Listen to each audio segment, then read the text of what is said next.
Canada's public safety minister was at a gun range in Northern Ontario today. He was announcing proposed changes to Canada's gun laws.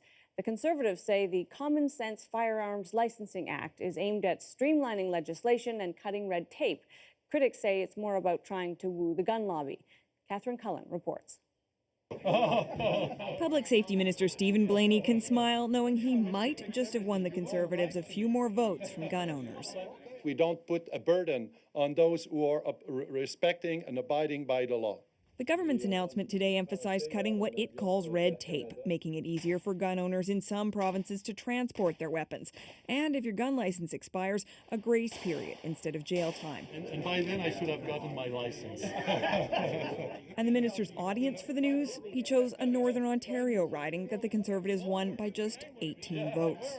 If you're in the rural ridings, anything to do with the gun rights, the ownership of firearms, very, very important. It's a crucial factor. The plan isn't without controversy. The government is continuing a fight with police over this weapon, the Swiss Arms rifle.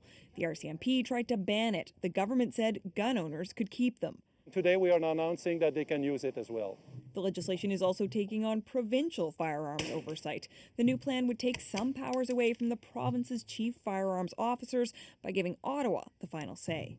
I am concerned for the future that if it becomes widespread practice that people are driving around with, licensees are driving around with their handguns in their vehicles. But the plan makes some gun lobbyists happy.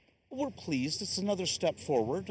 Certainly it's not everything. And with an election expected roughly a year from now, that support could be crucial. Many of these organizations are very strong supporters of the government and turned out not only in large numbers to vote for them, but to work for MPs in elections. So they're planning now and pulling people in now. The government says it plans to table the proposed legislation before Parliament this fall, and it says there will be gun safety measures in there too. For instance, first-time gun owners will be obligated to take a firearms safety course, although many already do voluntarily. And in some cases of domestic violence, the government says it will beef up judges' power to take away offenders' guns. Catherine Cullen, CBC News, Ottawa.